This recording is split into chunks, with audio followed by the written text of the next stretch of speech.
je pense, en France également.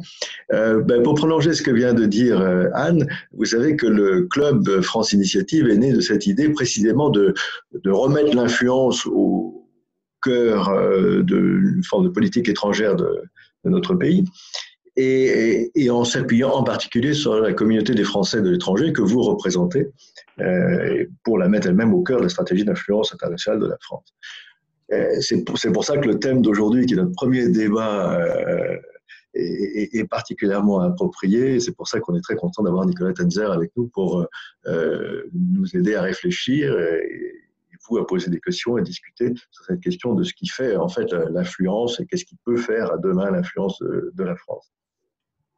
Le club, il est né avec plusieurs projets. Vous avez regardé en fait le site, j'imagine, ces derniers temps, où il y a quelques rubriques nouvelles qui apparaissent et qui vont se nourrir des contributions des uns et des autres. Donc le site s'enrichit, le club s'enrichit, à la fois par le nombre des participants et puis par le type de contribution et le type d'activité que nous pouvons avoir. Il y a au moins deux grands thèmes sur lesquels nous travaillons. Il y a un thème qui concerne les entrepreneurs. Alors on parlera peut-être justement du rôle des entrepreneurs comme vecteurs d'influence dans un instant, mais les entrepreneurs, il est convenu souvent, quand on parle de diplomatie économique, une chose comme ça, c'est de parler de très très grandes entreprises, on les connaît bien, elles sont très influentes, ou en tout cas elles sont très actives dans beaucoup de pays. On pense un peu moins à ceux et celles qui sont partis créer des activités dans un certain nombre de pays. Qui ont pris beaucoup de risques, qui ont découvert beaucoup de choses et qui ont donc beaucoup de choses à nous apprendre. C'est un point qui est vraiment tout à fait essentiel.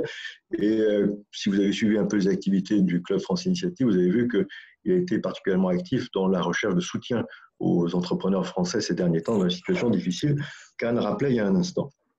Il y a un autre aspect sur lequel il est important de travailler, c'est ce qui concerne en fait, on peut appeler ça une forme de curiosité que nos amis entrepreneurs et puis tous les Français, membres de la communauté des Français à l'étranger peuvent travailler, sur lesquels ils peuvent travailler, qui concerne cette curiosité qu'ils peuvent susciter pour la culture française ou pour ce qui est français d'une façon générale, et comment ils peuvent eux-mêmes développer une forme de curiosité pour les environnements dans lesquels ils se trouvent. Alors, on peut appeler ça choc culturel, des choses comme ça. On travaille avec un certain nombre d'entre vous sur cette question-là et nous ne manquerons pas de vous tenir au courant des progrès de nos travaux dans ce domaine-là. Donc, au moins, ces deux grands thèmes qui concernent les entrepreneurs et qui concernent ce choc des cultures, en quelque sorte. Voilà, alors je ne vais pas en dire plus sur la notion d'influence, que ça va être un peu au cœur de nos débats aujourd'hui. Je suis très heureux de passer la parole à Nicolas Tenzer. Comme Anne l'a rappelé, Nicolas Tenzer a beaucoup travaillé sur les questions d'influence, c'est quelque chose qui nous intéresse évidemment beaucoup. Et dans ce contexte très particulier dans lequel nous sommes, pas simplement de crise sanitaire, mais aussi d'évolution du multilatéralisme, et je pense qu'on en parlera dans la discussion tout à l'heure, les formes de l'influence française doivent s'adapter à ce contexte bien particulier.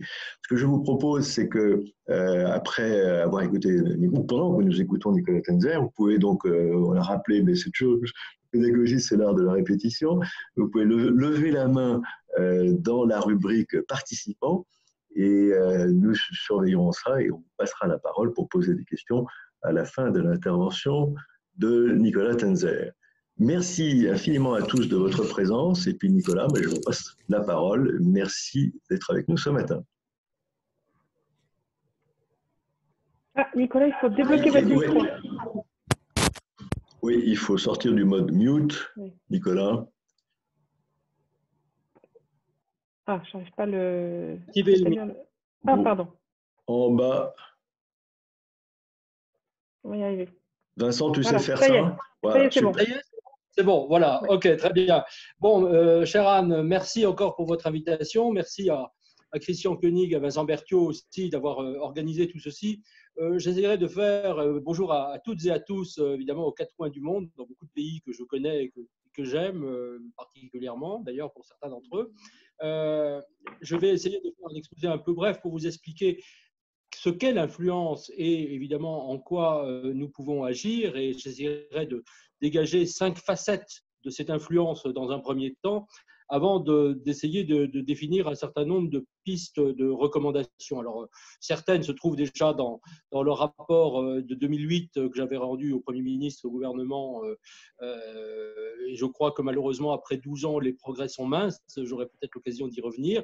Oui, dans mon petit livre, Quand la France disparaît du monde, qui reprend de mode plus littéraire cette investigation. Mais j'essaierai de voir ce qu'on peut faire maintenant. Et je pense que ce qui est important, c'est évidemment, surtout pour votre club, Anne, c'est d'avoir effectivement une vision la plus opérationnelle possible. Je crois que c'est ça qui est aujourd'hui essentiel. Ce n'est pas uniquement de se lamenter sur le passé et sur nos erreurs, il y en a. On peut apprendre à partir évidemment de ces erreurs, mais c'est quand même surtout d'agir. Peut-être donc pour commencer les 5 volets de l'influence. Je rappellerai d'abord que la définition de l'influence, elle est claire. C'est essayer de faire en sorte qu'un certain nombre d'acteurs se comportent comme nous l'attendons, sans user pour cela de la coercition, mais en usant au contraire de la persuasion. Et je pense que c'est ça quand même qu'il faut essayer de faire, c'est-à-dire faire en sorte que, soit sur le plan diplomatique, un certain nombre de pays se conforment selon évidemment nos attentes ou les règles peut-être parfois universelles que nous entendons évidemment essayer de faire valoir, y compris la question des droits de l'homme, de la bonne gouvernance, etc. Et évidemment, pour des acteurs de développement, faire en sorte qu'ils respectent les bonnes pratiques de développement, que là aussi nous essayons de pousser en avant, ou évidemment pour des acteurs économiques, faire en sorte que les partenariats économiques qui bénéficient à nos entreprises, quelle qu'en soit la taille, se conduisent et se réalisent le mieux possible.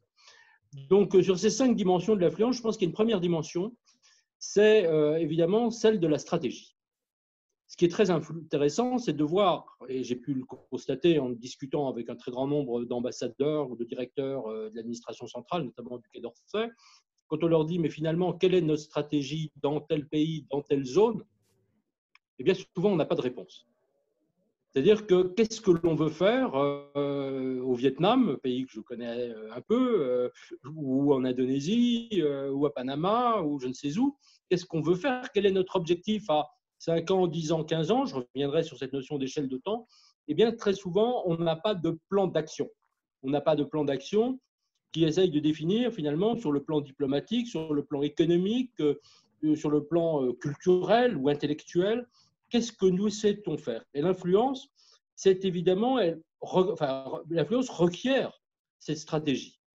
Je m'insurge assez souvent contre cette notion qu'on utilise parfois dans le milieu diplomatique, qui est la notion de rayonnement. Moi, le rayonnement, je ne sais pas ce que veut dire. Hein. Comme disait le défunt Jean-François Revel, il disait finalement, à force de rayonner, finalement, tout le monde pourrait être carbonisé, en quelque sorte. Et ce n'est pas du tout cela. Le rayonnement, si c'est celui d'un astre mort, ça ne sert pas à grand-chose. Le rayonnement est une notion indistincte. L'influence, ça doit être une notion précise qui correspond à la définition d'une stratégie. Stratégie qui doit être écrite, stratégie vis-à-vis des États, vis-à-vis des entreprises, vis-à-vis des partenaires économiques, vis-à-vis de l'opinion, j'y reviendrai, et vis-à-vis des organisations internationales. Là aussi, je pense que si on n'a pas ce plan d'action, encore une fois, on est conduit à ne rien faire. Ça, c'est la première dimension, peut-être banale, mais malheureusement, je m'aperçois que dans les faits, bien souvent, elle est déficiente.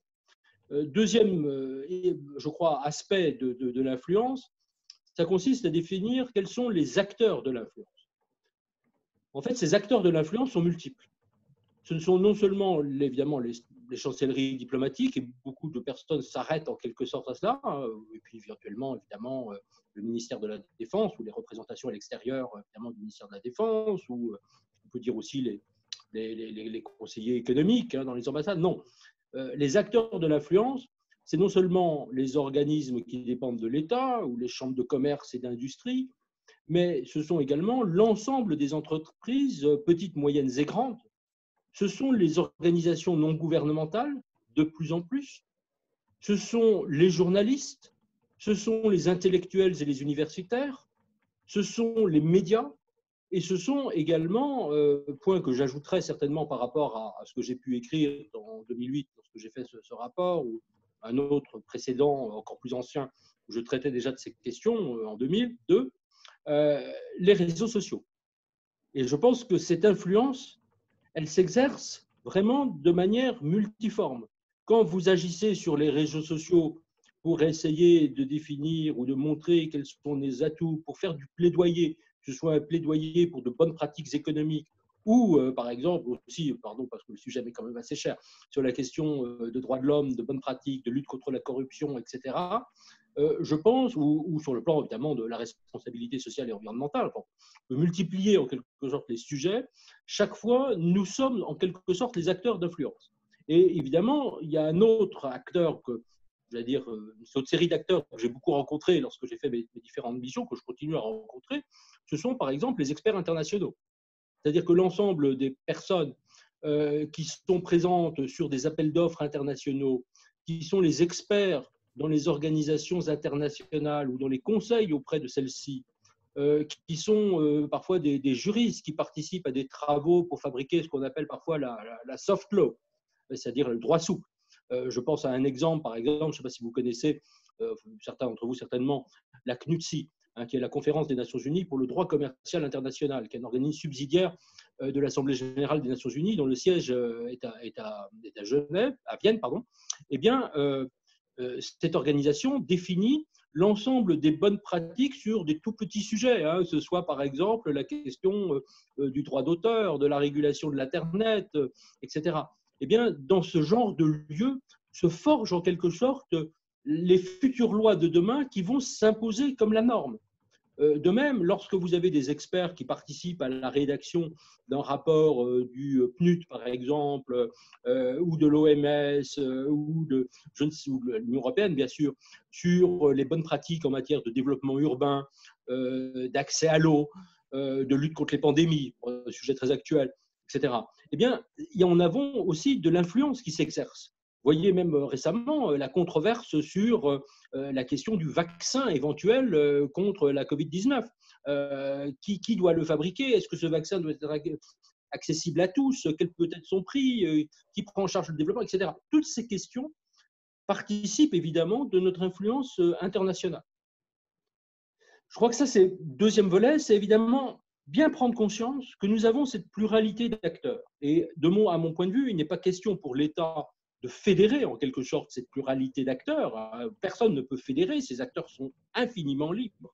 En revanche, il faut être capable de les mettre ensemble pour que, autant que possible, tous aillent, je dirais, dans la même direction, que tous savent ce que font les autres et qu'on ait en quelque sorte un échange, je reviendrai après sur les recommandations, qu'on ait un échange de bonnes pratiques et un échange aussi d'informations entre ces différents partenaires. Le troisième volet de cette dimension de l'influence, c'est, j'allais dire, c'est le miroir. C'est qui sont les personnes, morales ou physiques, qu'il faut influencer. Eh bien, là, on retrouve les mêmes. C'est-à-dire que quand vous voulez mener une action d'influence, il ne s'agit pas uniquement de parler au ministre de je ne sais quoi. Il faut parler, évidemment, aux organisations internationales. Il ne faut pas parler uniquement au directeur général ou au secrétaire général de telle ou telle organisation internationale, mais il faut parler à tous ceux qui vont rédiger. C'est-à-dire, vous avez un certain nombre de personnes qui ne sont pas nécessairement à des niveaux totalement supérieurs, mais qui vont être en train de rédiger justement ces bonnes pratiques, ces documents d'orientation, etc. Et puis, vous avez les journalistes, vous avez les influenceurs, vous avez ce qu'on appelle les leaders d'opinion, vous avez les universitaires, qui notamment publient dans des journaux ayant une portée internationale, c'est-à-dire concrètement le New York Times, le Financial Times et le Wall Street Journal, peut-être quelques autres, en langue anglaise bien sûr, ça c'était besoin de le préciser. Eh bien, ce sont aussi des gens qu'il faut essayer d'influencer pour faire valoir nos positions, là aussi, quelles qu'elles soient, dans le domaine économique, dans le domaine social, dans le domaine environnemental, dans le domaine des droits de l'homme, de la lutte anticorruption, dans le domaine fiscal, etc., avec par exemple, des débats sur la taxation des GAFA, par exemple, ce sont aussi des sujets d'influence. Et puis, de plus en plus, vous avez l'opinion. Une opinion qui peut être, bien sûr, j'y reviendrai, travaillée par des groupes d'intérêt ou des lobbies, mais une opinion qu'il faut travailler. C'est-à-dire que si vous avez, prenons un exemple qui n'est pas que théorique, telle entreprise qui va à un grand projet d'investissement dans tel domaine dans un pays X, et que vous avez une partie de l'opinion de ce pays ou d'un autre pays qui est travaillée par d'autres personnes, éventuellement, j'y reviendrai, des concurrents, et qui fait une grande campagne de presse qui émeut l'opinion sur d'éventuelles mauvaises pratiques, en matière je sais pas, du travail des enfants, par exemple, de soutien à un régime pas très honorable qui pratique, disons, des tortures ou persécute telle ou telle minorité. Eh bien, vous allez avoir effectivement une opinion qui va s'insurger. Et à un certain moment, un gouvernement, en tout cas démocratique, va pouvoir dire, si l'opinion effectivement est très sensible à ce sujet, eh bien, il ne faut pas aller dans cette direction. Eh bien, tout ça, ce sont évidemment des gens qu'il faut influencer. Et puis évidemment, Anne, ce n'est pas vous que je l'apprendrai, il faut aussi évidemment les parlements. Les parlements qui peuvent être influenceurs, on pourrait reprendre l'exemple de l'EPAC sur la Chine, ou qui peuvent être aussi influencés. Bon. Et voilà, je pourrais multiplier évidemment ces exemples, je dirais, de personnes, mais dans notre stratégie, je reviens au point 1, quand nous essayons de définir ces stratégies, nous devons savoir effectivement, un, ce que nous voulons faire, deux, quels sont les acteurs qui vont pouvoir faire le mieux possible, et ce n'est pas toujours là aussi, même de plus en plus rarement, je crois, la puissance étatique, qui n'est pas neutre, et puis qui sont effectivement les gens, les personnes, les groupes que nous souhaitons influencer. En fait, il y a une quatrième dimension de l'influence. Et cette quatrième dimension, c'est la dimension du temps. À quelle échéance voulons-nous influencer? Est-ce que nous voulons influencer à court terme, à moyen terme et à long terme? Très souvent, on va dire, bon, dans une négociation, sur un accord commercial, par exemple, évidemment, c'est souvent, on va dire, l'influence au dernier moment, les derniers moments un peu dramatiques toujours de la négociation, pendant les séances de nuit, où tout va se jouer, bien sûr. Mais très souvent, il faut avoir préparé le terrain. Il faut avoir préparé le terrain et avoir aussi cette idée, effectivement, de long terme. Lorsque nous avions des amis américains qui, pendant la période communiste, avaient décidé en Russie, dans l'URSS à l'époque, de lancer des grands programmes d'aide aux dissidents, avaient lancé des radios, Radio Free Europe et Voice of America, pour essayer de montrer que voilà, le régime communiste, ce n'était pas le seul qui existait, qu'il pouvait y en avoir d'autres qui étaient peut-être meilleurs. Eh bien, ils exerçaient une action d'influence à long terme. Ils ne savaient pas quand le mur et les régimes communistes allaient tomber, mais sauf qu'ils se préparaient à tout cela. Et dès que le mur est tombé, ils ont pu très vite, immédiatement, et là-dessus, moi, c'est un des reproches que je ferais à l'époque, hein, en 1989, à la politique de la France, nous n'avons pas su accueillir les élites de ces pays. Et donc, certains se disent, on se rappelle la fameuse phrase du défunt président Jacques Chirac sur les pays de l'Est qui manquaient de solidarité, alors qu'ils s'apprêtaient à rejoindre le club, en quelque sorte de l'Union européenne, manquaient de solidarité avec l'Union européenne, mais qu'ils étaient finalement se retournaient vers les États-Unis, qui avaient une politique à l'époque, hein, c'était, vous vous rappelez, la Seconde Guerre d'Irak, une politique un peu différente d'un certain nombre d'États européens, en tout cas de la France, mais il faut bien voir que la solidarité, elle se travaille sur le long terme. Et que la question de l'attachement que nous pouvons avoir à un pays et à des valeurs, c'est quelque chose qui se prépare.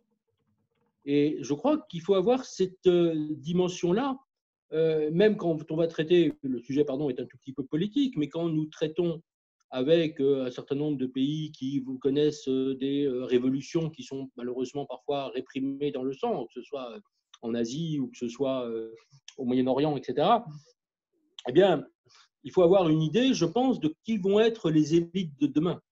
Et lorsque ces pays, ils le seront bien un jour, acquerront de nouveau une forme de liberté, est-ce que nous aurons préparé le terrain ou bien est-ce que nous nous serons complètement décrédibilisés?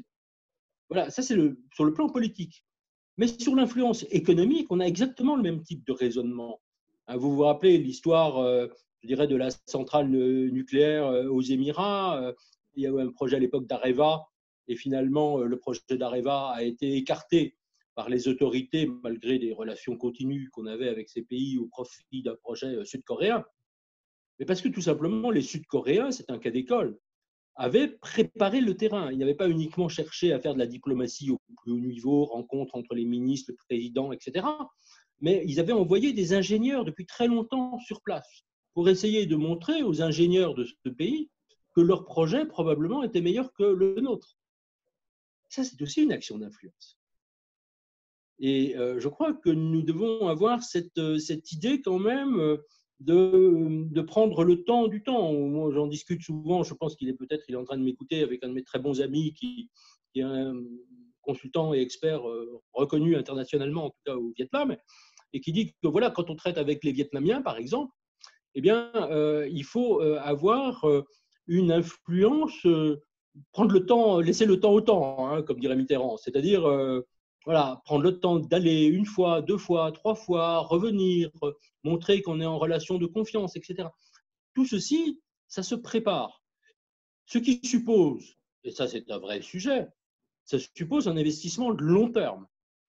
Ça suppose des moyens qui peuvent être bien sûr les moyens de l'État et qui peuvent être aussi un investissement de la part des autres acteurs, acteurs économiques, entreprises, chambres de commerce ou autres personnes morales qui peuvent aider les entreprises sur le moyen terme à s'installer, parce qu'encore une fois, une installation, ce n'est pas 3 mois, hein, c'est quelque chose qui dure, ça doit se faire dans le long terme. Mais parfois, il faut dépenser beaucoup d'argent avant cela. Et pour une université, c'est exactement la même chose. Quand on essaye d'influencer aussi, moi je pense à d'autres exemples, en Serbie par exemple, quand on essaye d'influencer aussi des programmes de développement dans un pays, des bonnes pratiques, il faut souvent tenir un grand nombre de séminaires gratuits avec les gens avant de décrocher un potentiel appel d'offres. Et je crois que cette dimension de temps est très importante. Je pourrais vous donner un autre exemple dans un pays africain où vous aviez une grande firme américaine qui voulait prendre un marché dans ce pays, un marché juridique assez important, et qui est allé voir, pour le coup, le ministre ou le Premier ministre, je ne sais plus de ce pays, en lui disant, mais voilà, monsieur le ministre, nous vous proposons de refaire complètement pour vous, parce qu'il y avait un vrai problème qui avait été diagnostiqué par la Banque mondiale, je crois, votre code de commerce et votre code, en gros, des marchés publics, enfin, l'équivalent de cela en tout cas. Et le ministre a dit oui, mais enfin, ça coûte combien? Attendez, monsieur le ministre, il n'est pas question d'argent. Pendant 2 ans, nous allons vous envoyer des experts, grands cabinets américains, pour remettre en ordre, en quelque sorte, votre législation en la matière.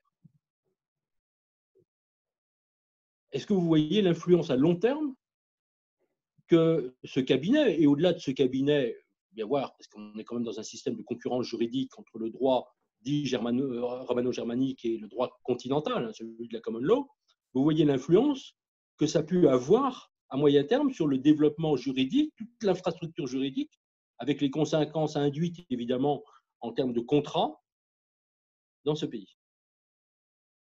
Donc, cette dimension, encore une fois, du temps, je la crois absolument fondamentale dès lors que l'on entend parler de la question de l'influence. Et puis, cinquième volet, pour terminer je dirais, ce premier tour d'horizon en quelque sorte, qui ne figure que, je veux dire que lorsque j'ai écrit mon rapport et mon petit livre, que de manière peut-être en filigrane et pas assez, sans doute au regard de ce que je sais maintenant, même si je l'ai un peu abordé quand même, c'est la question de la contre-influence.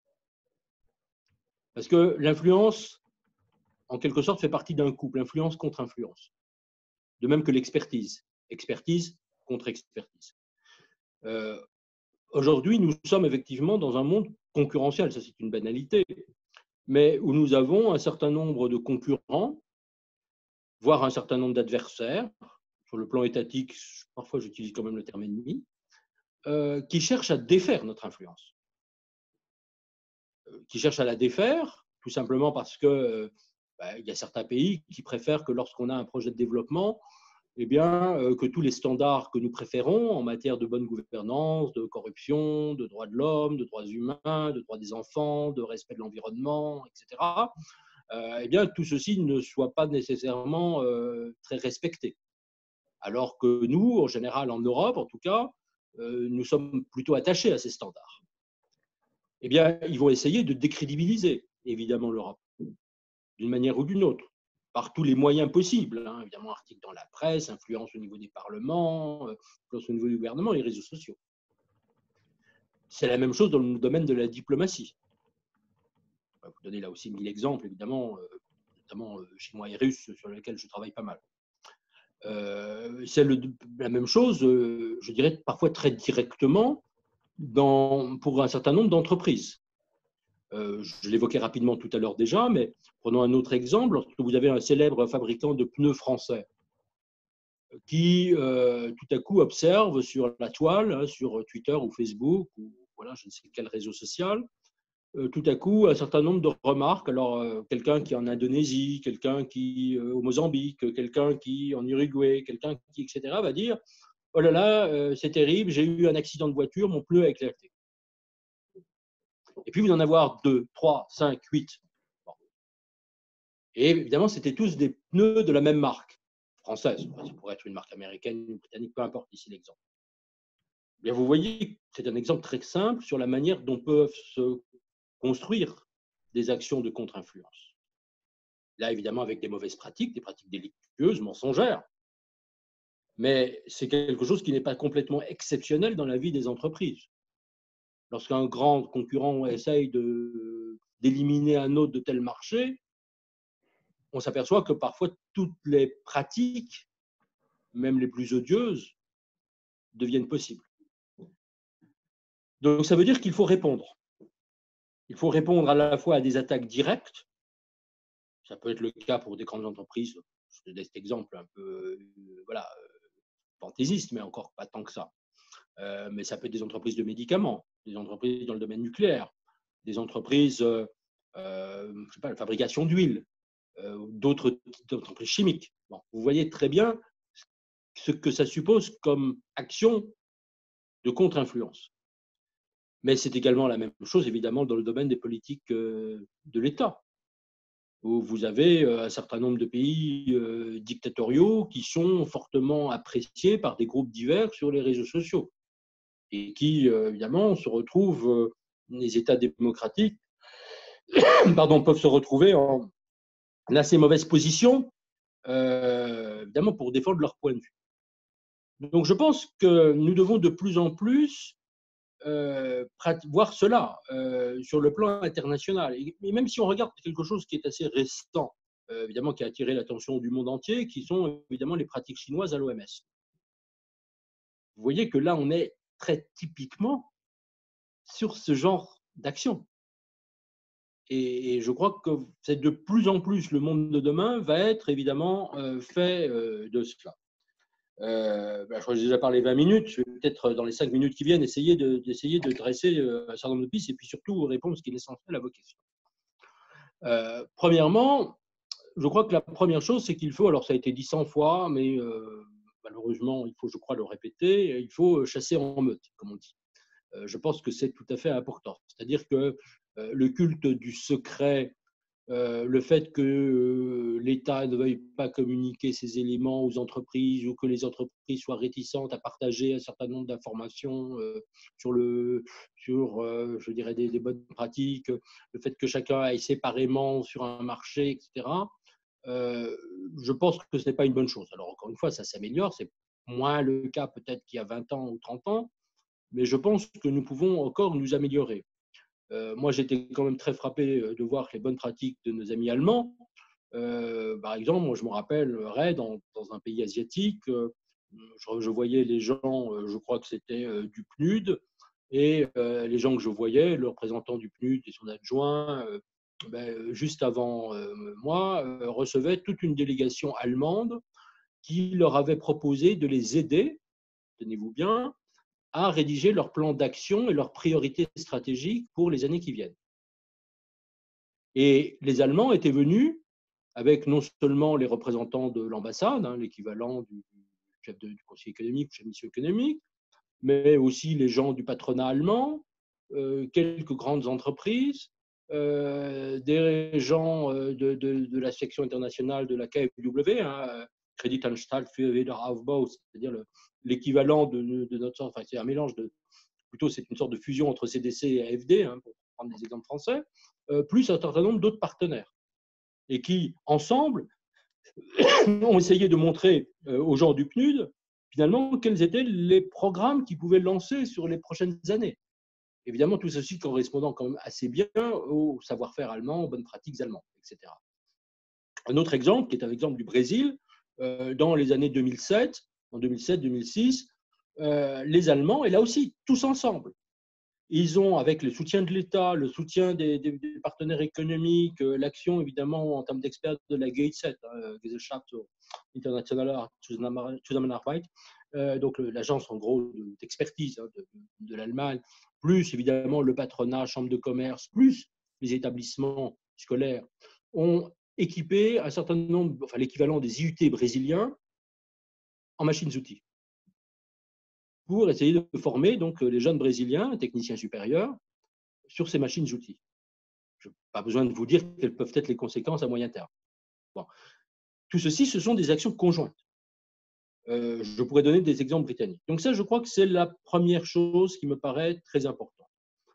Deuxièmement, il faut savoir que nous sommes dans un monde où la puissance va à la puissance et où l'anticipation de la puissance future, hein, c'est un peu comme sur les marchés, conduit à des comportements acheteurs, si j'ose dire, de la part des pays. Hein. C'est-à-dire que si vous anticipez une forte croissance de l'entreprise X, vous allez essayer éventuellement d'acheter ces titres en bourse.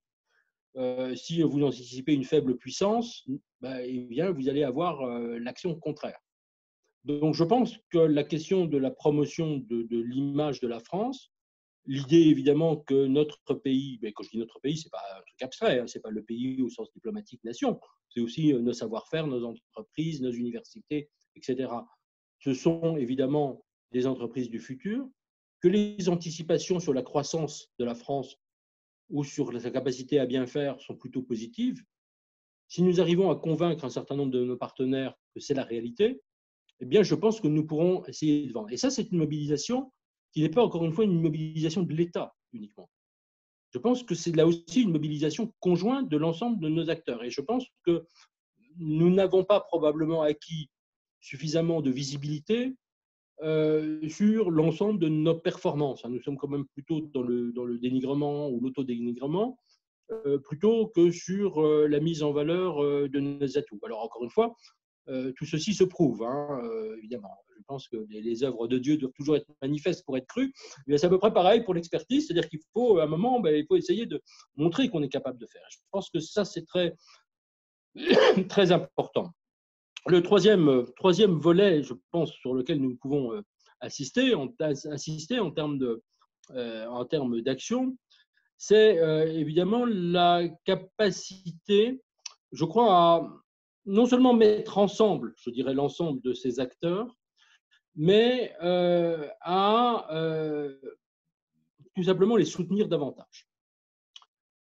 Je parlais de la question des moyens. Alors je suis plutôt austère, hein, soyons clairs, sur le plan budgétaire. Hein. Personnellement, à titre de conviction personnelle, je ne suis pas un dépensier qui considère qu'il faut ouvrir les vannes, sauf circonstances exceptionnelles où on n'a pas le choix pour maintenir l'activité économique du pays comme maintenant. En revanche, je suis absolument convaincu que sur ces actions-là, nous ne pouvons pas jouer petit. Quand nous voyons ce que font les Britanniques, toujours, même s'il y a des signes peut-être assez inquiétants pour eux, hein, sur la fusion entre le DFID et le ministère des Affaires étrangères britannique, je ne pense pas que ce soit une très bonne chose, mais quand on voit ce que nous faisons les Allemands, quand on voit le soutien au développement que l'ensemble de ces pays reçoivent, enfin que les experts, les entreprises, les universités reçoivent à l'international, je pense que nous ne sommes absolument pas, je dirais, au niveau. Je crois d'ailleurs que Jean-Yves Le Drian en a, pour avoir vraiment de sources directes, en a parfaitement conscience. Ce n'est pas uniquement une question de moyens diplomatiques, parce qu'encore une fois, ce n'est pas uniquement l'État qui peut tout, encore que. Il peut y avoir un certain nombre de choses, mais je pense que c'est aussi les moyens, je dirais, les moyens des entreprises, des universités. Nous devons être capables de montrer que nous sommes vraiment désireux d'y aller. Je reprends l'exemple du Brésil, hein, qui ne s'est pas beaucoup amélioré, d'après ce que je sais récemment, mais en 2007, l'ensemble des crédits français bilatéraux de coopération tournaient autour de 960 000 euros, tout compris. Rien qu'en matière d'environnement, en termes de dons, donc d'aide directe, les Allemands mettaient 30 millions dans le seul secteur de l'environnement. Nous, tout compris, c'était 960 000. Je pourrais vous donner, multiplier, je vais vous assommer de chiffres, hein, Vous donnez l'exemple de la Serbie, vous donnez les exemples, je dirais aussi, de beaucoup d'autres pays que je connais. Nous avons vraiment besoin d'aller un tout petit peu plus loin. Et je pense que nous devons être capables de me déplacer, une recommandation déjà que j'avais faite, beaucoup plus de crédits en amont, de soutien notamment aux entreprises, aux experts, notamment aux plus petites entreprises. Nous avons vraiment besoin de, notamment pour tout ce qui est action, j'allais dire, de pré-vente, d'approche du terrain, de développement des experts. Nous avons besoin d'aller beaucoup plus loin. Et je pense aussi que nous devons avoir aussi une feuille de route plus claire. Dans beaucoup de pays, par exemple, nous avons des attachés techniques qui sont parfois placés, ou des assistants techniques placés auprès des ministres des pays, ce qui est très bien, une très bonne idée. Je pense que c'est un vrai atout français. Mais j'ai pu constater, en discutant avec certaines ou certains d'entre eux, d'elles, qu'il n'y avait pas de feuille de route et qu'ils travaillaient de manière isolée. Je vois certains de nos concurrents qui ont beaucoup moins, en quelque sorte, de pudeur que nous l'avions. Je vois aussi beaucoup d'experts dans les organisations internationales, certains de nos compatriotes, alors certes, quand ils sont dans une organisation internationale, ils ne sont plus censés être français, être en quelque sorte délaissés, ne plus avoir de contact. Et je crois qu'on ne profite pas assez de leur savoir, de leur expertise. Peut-être une dernière dimension d'ailleurs sur ce sujet, mais juste une parenthèse. Nous avons quand même aussi dans ce côté-là une dimension renseignement ouvert, bien sûr. Mais je pense qu'il faut voir que tous les Français que nous avons, d'ailleurs vous toutes et vous tous qui êtes à l'étranger, mais aussi beaucoup de certains de vos collègues ou amis qui sont dans les organisations internationales, vous avez un savoir qui peut être dans le domaine de l'économie, dans le domaine stratégique, vous avez des informations sur les comportements des États, etc. Je pense qu'il faudrait trouver une manière d'organiser de manière à la fois souple et discrète, bien sûr, un lieu de recueil d'informations. Il faut que l'information que vous avez, qui est infiniment précieuse, je pense que beaucoup ne s'en rendent pas compte, et bien que cette information puisse servir au pays. Et je pense que là, on parle beaucoup de mise en réseau, enfin tout ça, ça fait un peu partie des grands mots à la mode aujourd'hui, mais je pense que dans ce domaine, la question de la mise en réseau est absolument déterminante. Voilà, j'ai fait cette brève introduction, j'espère ne pas avoir été trop long. En tout cas, merci beaucoup de m'avoir écouté. Et j'écoute, voilà, je suis prêt à discuter, débattre avec vous maintenant. Merci beaucoup, Nicolas. C'était tout à fait intéressant, beaucoup de sujets. Vous avez esquissé un petit peu, alors la dernière dimension, le dernier propos que vous avez apporté est très intéressant sur la valeur que nous avons tous, c'est bien le propos du Club France Initiative, c'est d'aller justement chercher tous ces Français. Quelque part, vous nous donnez une feuille de route qui est de nous mettre en réseau et de collecter de l'information pour pouvoir la remonter. Reste à savoir à qui et ce que les destinataires pourront en faire.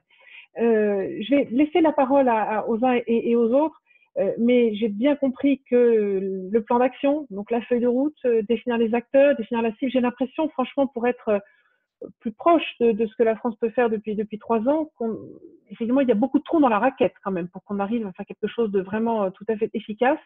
Je serais intéressée de savoir aussi de votre part très concrètement ce que vous voyez pouvoir bouger, quels sont les acteurs français, parce que même si vous parliez tout à l'heure de mobilisation conjointe de l'ensemble des acteurs qui est nécessaire, mais qui pourrait coordonner cette mobilisation conjointe, quelle forme ça pourrait prendre. Je vais maintenant passer la parole aux uns et aux autres avant de vous laisser répondre. J'ai vu tout à l'heure qu'il y avait Yvan qui avait levé la main, si vous voulez prendre la parole. Avec plaisir, vous m'entendez? Oui, absolument. Il faut penser à baisser votre main après. Je vais la baisser tout de suite. J'essaye d'être discipliné.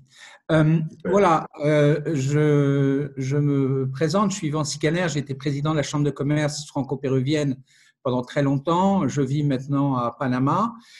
J'ai une question importante pour vous. Aujourd'hui, avec la crise du coronavirus, un certain nombre de pays n'auront pas d'autre moyen de remettre leur pays en marche qu'en relançant des grandes infrastructures. Le manque d'infrastructures en Amérique latine, en Amérique centrale sont énormes. Il y a 3 grands acteurs pour financer les grands ouvrages. C'est pratiquement le BID, la CAF, la Corporación Andina de Fomento, et la Banque mondiale. Aujourd'hui, le BID, les États-Unis, avec 30% de droits de vote, ont décidé pour la première fois depuis l'existence de la création de cette entité financière qui a fait beaucoup de bien en Amérique latine et en Amérique centrale, ont décidé de nommer un président américain avec un vice-président américain, avec un droit de veto important sur tous les ouvrages, ce qui peut mettre en péril un certain nombre de financements. You are my friend, je vous prête de l'argent, vous n'êtes pas mon ami, je ne vous prête pas d'argent. C'est un petit peu ce qu'on est en train de voir.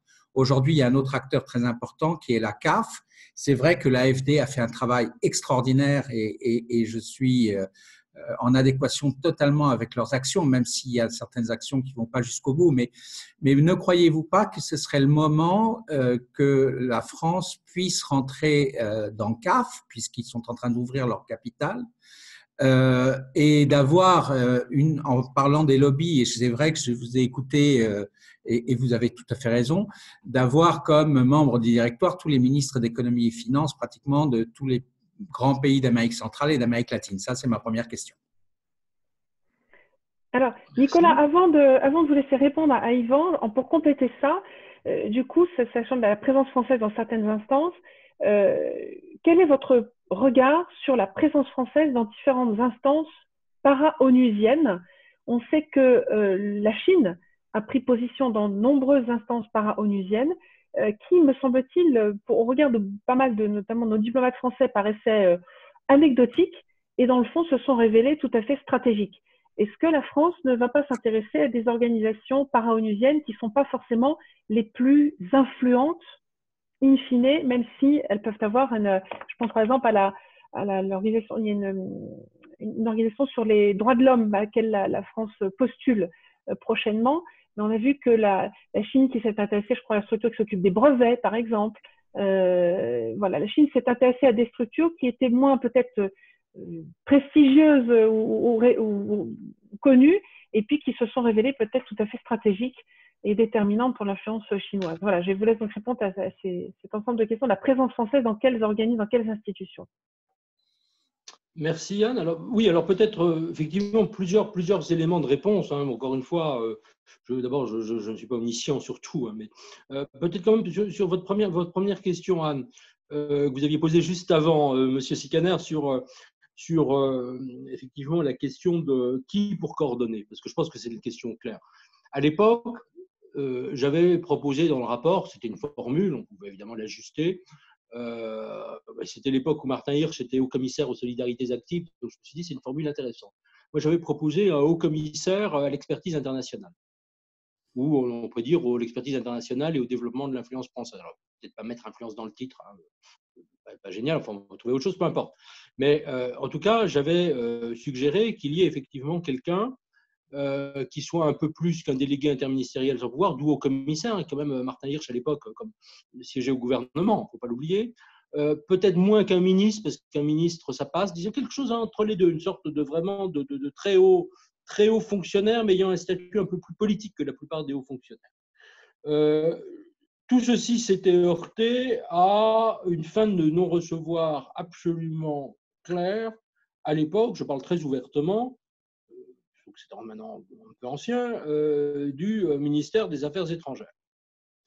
Je me rappelle à l'époque, le secrétaire général de l'Élysée, qui était à l'époque un ami, m'avait dit « Écoute, ton truc, c'est génial, je suis complètement d'accord avec toi. Maintenant, il faudrait que je passe 3 jours, moi, comme secrétaire général, pour convaincre le président, déjouer toutes les entourloupes, obtenir un arbitrage en interne, etc. » Évidemment, le secrétaire général de l'Élysée n'a pas le temps de faire ça. Donc concrètement, ça s'était échoué. Et donc au lieu de quoi on a créé un organisme que je ne veux absolument pas dénigrer, qui a une valeur tout à fait, qui est France Expertise, qui était soi-disant, et à l'époque je me souviens le ministre avait dit à la suite du rapport Tenzer, ou le secrétaire général du Quai avait dit ça aussi, on crée ça. Non, c'était pas du tout l'idée. L'idée, justement, d'abord, c'était pas uniquement public, il fallait que ce soit public, privé, académique, et il fallait qu'il y ait quelqu'un qui ait une position de surplomb par rapport à chaque ministère pour organiser et fédérer. C'est la seule manière. Et il faut, encore une fois, j'insiste beaucoup, ce n'est pas un machin de l'État qui dit aux entreprises, aux partenaires, faites ça. Non, il faut trouver quelque chose. Ensuite, je pense que sur la question de l'identification, je dirais, à qui rapporter toutes ces informations, bien évidemment, ce n'est pas une sorte d'acteur central, ça c'est évident. parce qu'entre les informations dans le domaine économique, social, qui concernent la conduite de tel ou tel État dans une organisation internationale, plus les aspects peut-être plus militaires, défense, renseignement au sens strict du terme, ou diplomatie, ce ne sont pas les mêmes personnes. En revanche, il faut qu'il y ait à un moment une tête de pont qui essaye d'organiser tout cela, qui organise, je dirais, cette diffusion de l'information. Alors certains vont être plutôt vers l'économie, d'autres vers la défense, d'autres vers, je ne sais pas, l'environnement, etc. Mais tout ceci doit être, à mon avis, clairement identifié. Maintenant, pour les questions, je dirais, de monsieur Sikaner, alors, premièrement, effectivement, sur la bide, oui. Alors, la vraie question, c'est quand même de savoir si ce genre de pratiques américaines, et ma réponse n'est pas ni oui ni non, hein, j'en sais rien, va durer après la présidence Trump, qui a quand même, malgré tout, une attitude un peu particulière par rapport aux organisations internationales, pour parler de manière euphémistique. Les élections au BID, la présidence du BID est avant l'élection. Ils ont bien calculé l'heure. C'était avant, bon voilà. Ça va être en mois de septembre.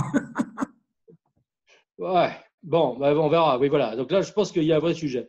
Effectivement, mais je pense que c'est. D'ailleurs, c'est par rapport. J'en reviendrai à propos des États-Unis aussi sur la question de l'influence et la question d'Anne tout à l'heure, parce qu'à mon avis, c'est aussi quelque chose qui est lié.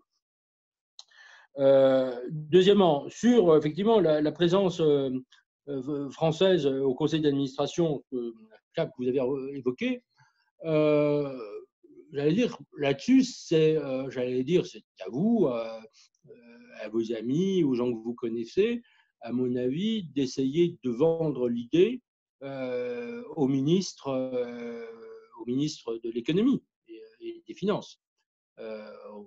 Que ce soit Bruno Le Maire ou quelqu'un d'autre cet après-midi, j'en sais rien. Mais enfin, je pense que c'est vraiment vendre cette idée, montrer quelles peuvent être effectivement, je dirais, notre atout, montrer que nous avons cette opportunité, parce que aujourd'hui, évidemment, avec l'endettement que nous avons, avec les problèmes, bon, il faut, je crois, encore plus convaincre. Malheureusement, on s'aperçoit que quand même toutes les actions, je dirais, de présence et d'influence ont eu tendance à être, au cours des 20 dernières années, plutôt sacrifiées. Donc je pense que ça, c'est vraiment, à mon avis, je pense que la cause est extrêmement intéressante. Moi, je la partage entièrement. Enfin, ils sont quand même beaucoup moins ces pays que vous. Il faut, je pense, essayer de voir comment vous pouvez essayer de vendre cette idée. Je pense que c'est ça. Moi, je n'y suis absolument pas défavorable, au contraire. Tout ce qui peut renforcer notre présence, notre influence, pourvu que nous ayons derrière une stratégie et que nous voyons ce que nous pouvons en faire, moi, je dis oui, très bien, faisons-le. Merci beaucoup. Sur la question, la dernière, pardon, excusez-moi. Non, je disais merci beaucoup pour votre réponse. Je vous en prie. Alors, sur la question de la présence française dans les organisations, alors c'est vrai que je ne vais pas les prendre les unes après les autres, mais je pense qu'il y a une première remarque. Je pense que nous avons des petites organisations, vous parliez des brevets, Anne, il y en a évidemment une multitude d'autres, hein. J'ai parlé de la CNUTSI, on pourrait parler de l'Organisation maritime internationale, enfin il y a plein de ces petites organisations sur lesquelles, sur des sujets extrêmement techniques, mais qui peuvent quand même déplacer des milliards, nous pouvons et nous devons essayer d'avoir, je dirais, une influence. Je pense que c'est quand même tout à fait important. Deuxièmement, je pense qu'il est quand même de plus en plus de sujets, que ce soit des sujets qui peuvent être discutés au sein de l'OMS, par exemple, de la FAO, où évidemment on sait que c'est le candidat chinois et pas la candidate française qui l'a emporté, que ce soit au sein du PNUD, de l'UNICEF, etc., sur lesquels je pense notre influence, comme on dit, ne peut vraiment s'exercer que si elle est européenne.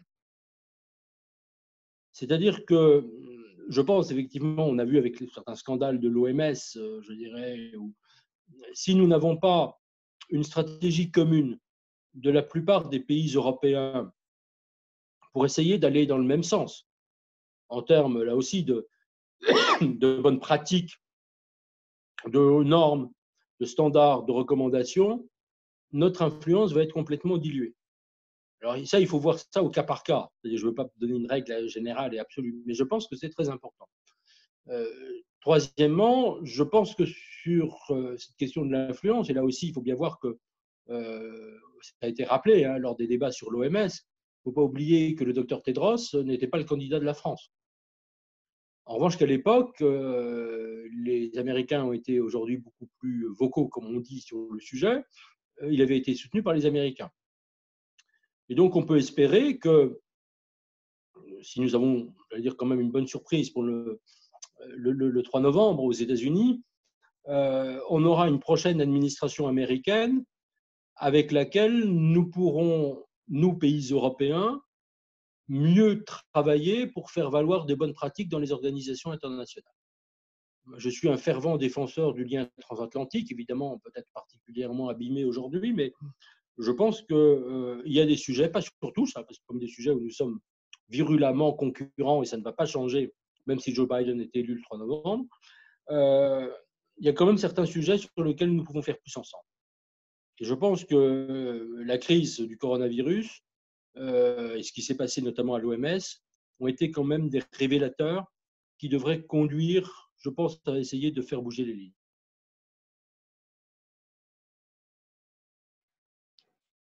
Merci. Allô ? Oui, pardon. Alors, merci beaucoup. Alors moi, je vais garder mes questions pour la fin parce que je pense que c'est important qu'on laisse à nos amis la possibilité de poser des questions. Je vois que dans l'ordre sont apparus sur mon écran en tout cas, d'abord Yves Merer et ensuite Sophie Suberville. Alors Yves, si tu as une question, tu branches ton micro s'il te plaît.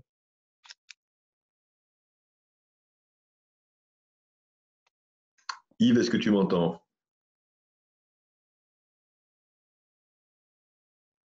Bon.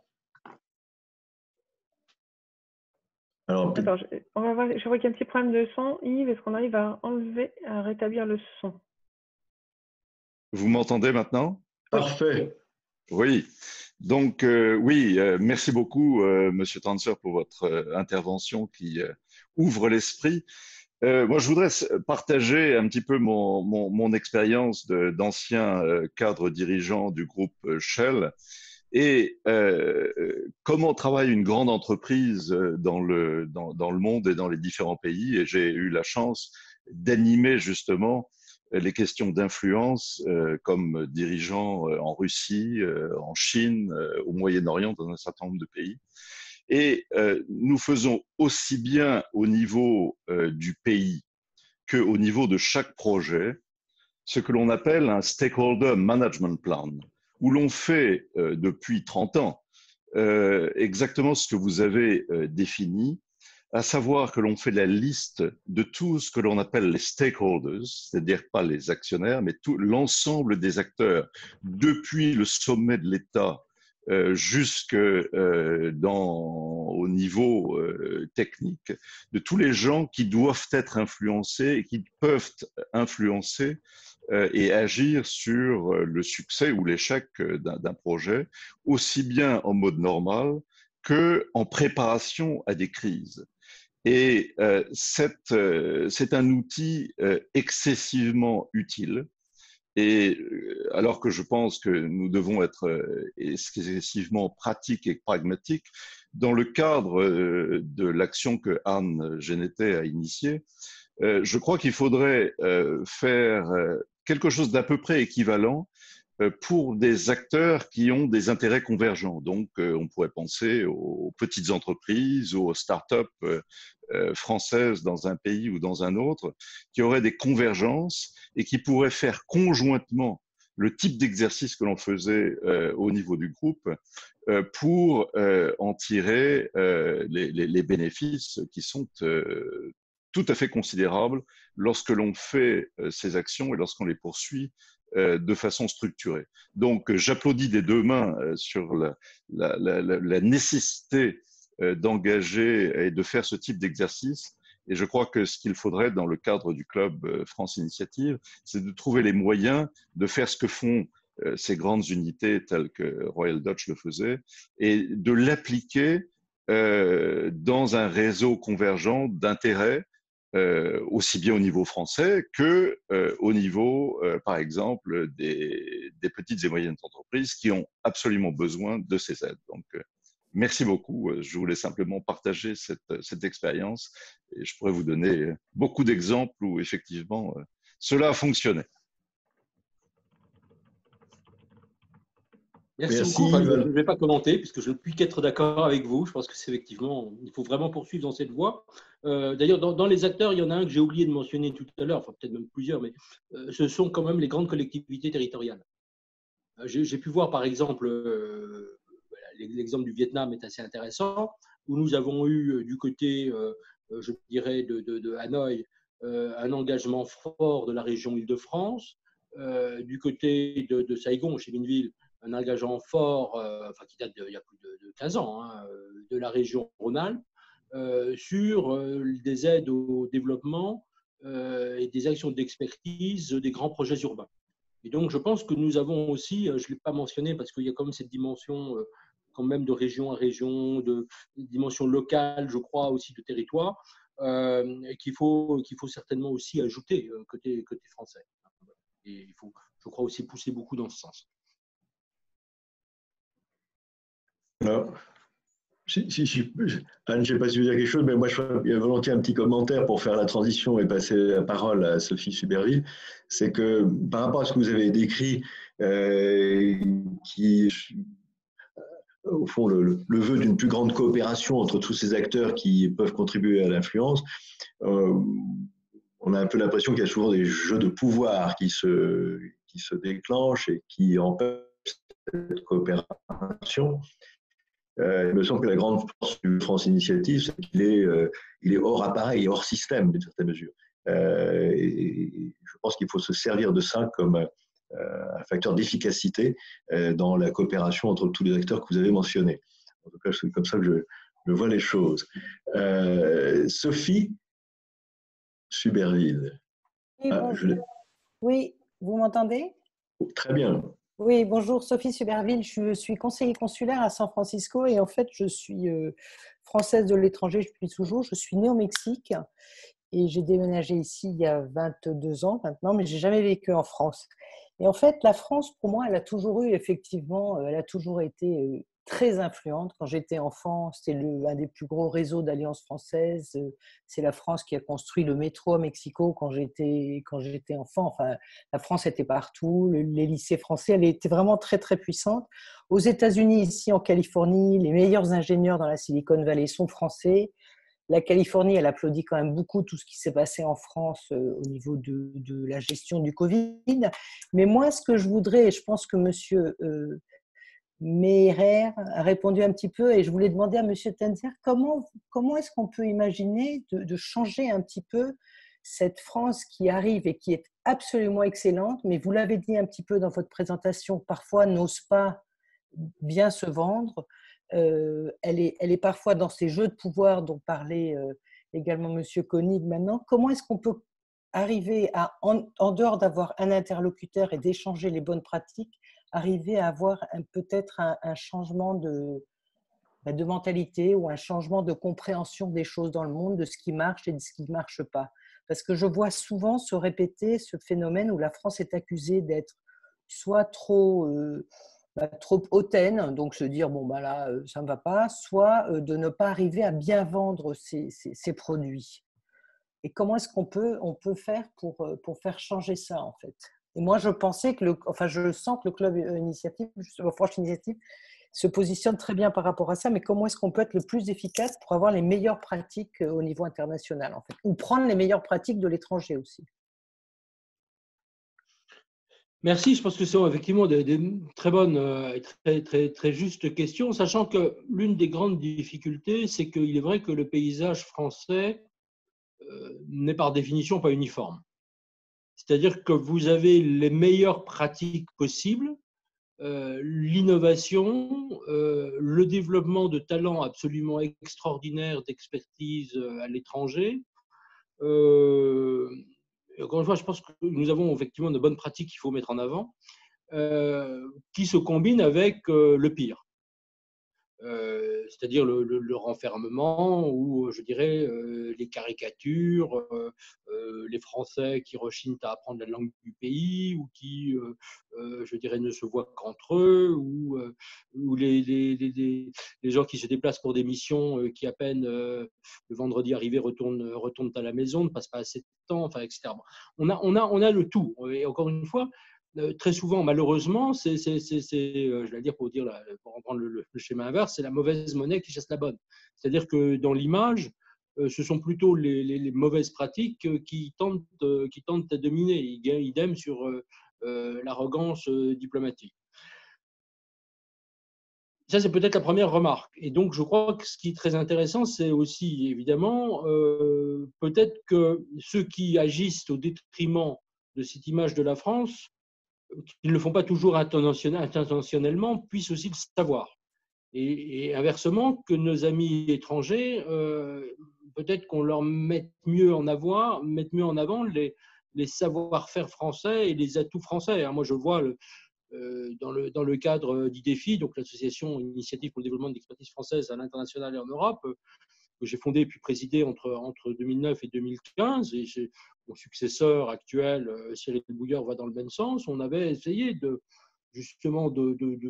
d'essayer de mettre en œuvre et de mettre en place ce répertoire des bonnes pratiques. On avait même mené, malheureusement, elles n'ont pas pu durer après mon départ, mais un certain nombre d'actions, je dirais, de promotion de l'ensemble des métiers urbains au Vietnam, où on avait justement organisé, grâce à notre représentant sur place, on avait organisé quelque chose d'assez remarquable qui mettait en avant, je dirais, notre savoir-faire. C'était en partenariat avec à la fois l'ambassade, l'AFD,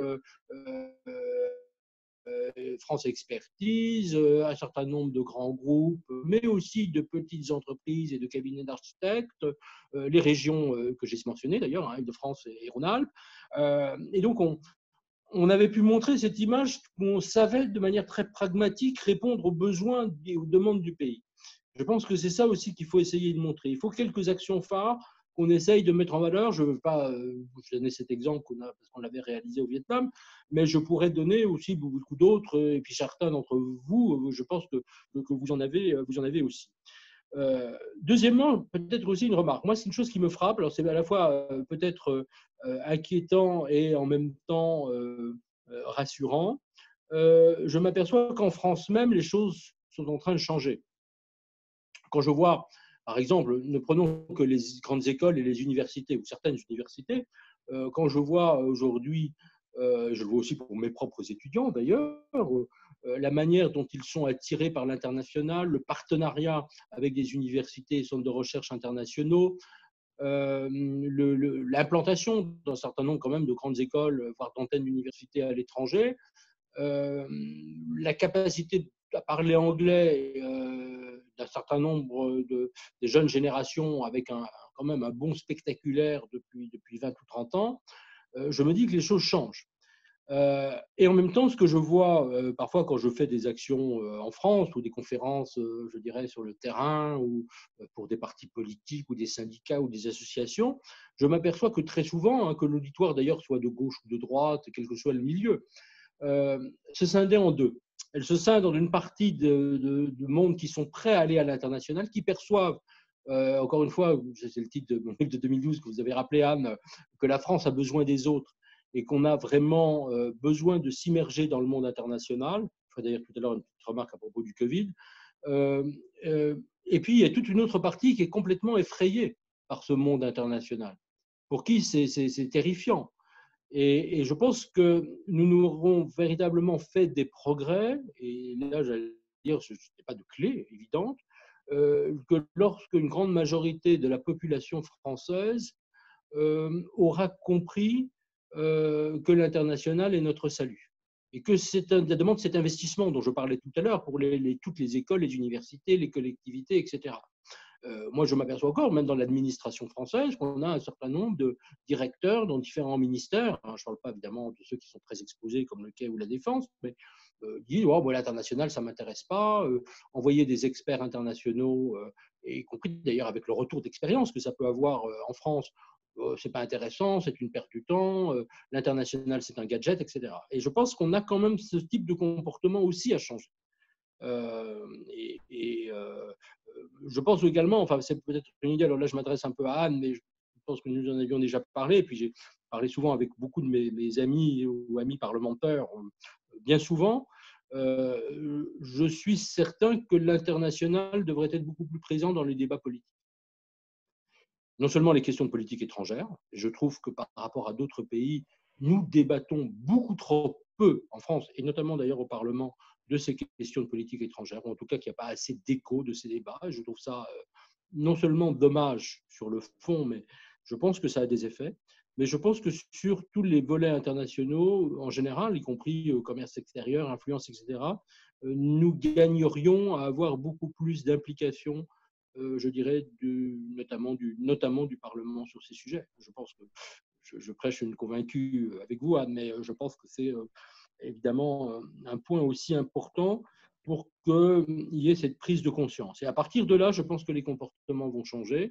Et quand je vois encore une fois des jeunes générations aujourd'hui, telles qu'elles se comportent à l'étranger, je vois beaucoup moins d'arrogance, mais je vois beaucoup plus d'ouverture, d'humilité, et puis de capacité, de très bonne capacité d'agir et de faire.